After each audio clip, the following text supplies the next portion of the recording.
இப்போ ஒரு ரேப் நடந்துருச்சு, நடந்தவொடனே என்ன சொல்றோம்? மனுஷங்கள்லாம் மிருகமாயிட்டு இருக்கிறாங்க, இது எங்க போய் முடிய போகுது அப்படின்னு மிருகங்களை நம்ம கேவலப்படுத்துறோம். ஆனா மிருகங்கள் யாரும் ரேப் பண்றது கிடையாது.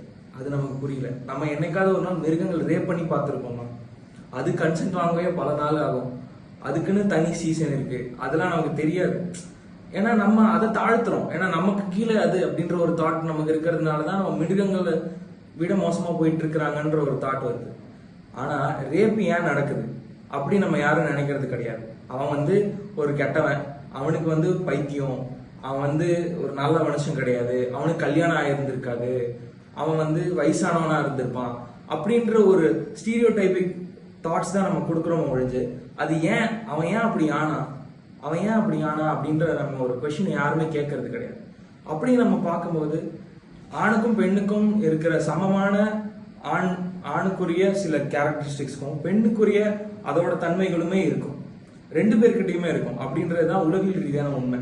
இதை சில பேர் எதிர்க்கலாம், அப்படி எல்லாம் கிடையாது அப்படின்னு சொல்லலாம். அவங்க கல்ச்சரல் பீப்புளா இருக்கலாம், ரிலீஜியஸ் பீப்புளா இருக்கலாம், யாரா வேணா இருக்கலாம். ஆனா இதுதான் உண்மை. ரெண்டு பேருக்குமே மாஸ்குலின் ஆஸ்பெக்டும் இருக்கும், ஃபெமினின் ஆஸ்பெக்டும் இருக்கும். அதை அதுல எப்படி நம்ம அதுல ஒரு இம்பேலன்ஸ் ஏற்படும் பொழுதுதான் இந்த மாதிரி ஒரு டீவியன்ஸ் பிஹேவியர் ஏற்படுது. இதனாலதான் வயலன்ஸும் ஏற்படுது. இதனாலதான் மற்ற எல்லா விஷயத்துக்குமே இதுதான் ஒரு மூலக்கூறா இருக்குது. அப்படின்றப்போ இது எங்க இருந்து வருது, ஏன் இந்த ஒரு ஏற்றத்தாழ்வு வருது அப்படின்னு நானே சொல்லும் பொழுது இது கல்ச்சரல் பேசிஸ்ல இருந்தே நம்ம கொண்டு வராங்க. எல்லா ஃபேமிலியும் irrespective of the religion, irrespective of the family type, இது எல்லாருக்கும் கூறிய ஒரு விஷயம் தான். அவங்க தான் இதை ஆரம்பிக்கிறாங்க அப்படின்றதே ஒரு அசிங்கமான ஒரு உண்மையா தான் நான் பார்க்கணுங்க. அங்க நீங்க ஒரு பெண்ணை நீ தன குனிஞ்சுதான் நடக்கணும், நீ பவ்யமா பேசணும், சிரிக்கிறது கம்மியா நல்லா சிரிக்கணும், கலகலன்னு சிரிக்கணும், நீ அபாரமா சிரிக்க கூடாது அப்படின்ற ஒரு தாட் வைக்கும் பொழுது அவங்க ஒடுக்கப்படுறாங்க.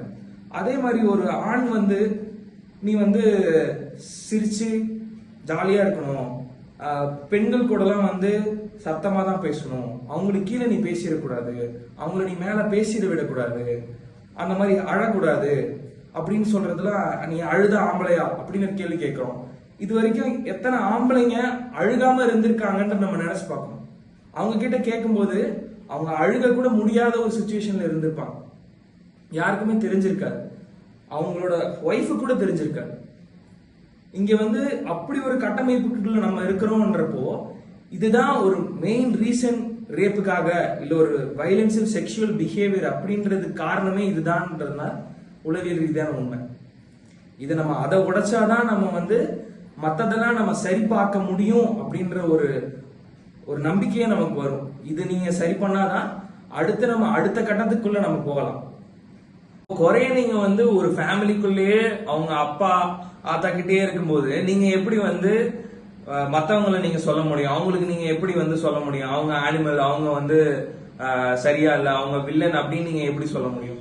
நீங்க ஆரம்பிச்சாதான் அது இங்க விளையும். அங்கேயே நீ எல்லாத்தையும் நீ சொல்லி கொடுக்கணும்னா நீங்க வெறும் அந்த பிலீஃப்ஸையும் வேல்யூஸையும் மட்டும் நீங்க கத்துக் கொடுக்கறத வச்சுட்டு எதுவும் நடக்க போறது கிடையாது. எஜுகேஷன் முதல்ல இருக்கணும். எஜுகேஷன்ன்றப்போ செக்ஷுவல் எஜுகேஷனும் இருக்கணும், எமோஷனல் எஜுகேஷனும் இருக்கணும். அதுதான் நம்ம ஃபர்ஸ்ட். எமோஷனல் எஜுகேஷன் இருக்கணும். நீ அழக்கூடாதுன்னு சொல்லிட்டு இருந்தா ஒரு கட்டத்துல அவனுக்கு சப்ரஸ் ஆகி அவன் ஒரு சைக்கோபாத் ஆக கூட வாய்ப்பு இருக்கு. அப்ப நீங்க அதை தான் உடைக்கணும். நீங்க தப்பு பண்றீங்க, ஆனா சொல்றது மத்தவெல்லாம் வில்லன்னு சொல்லும் போது அது எப்படி நீங்க தான் ஆரம்பிக்கிறீங்க அப்படின்றத நீங்க உணரணும் ஃபர்ஸ்ட்.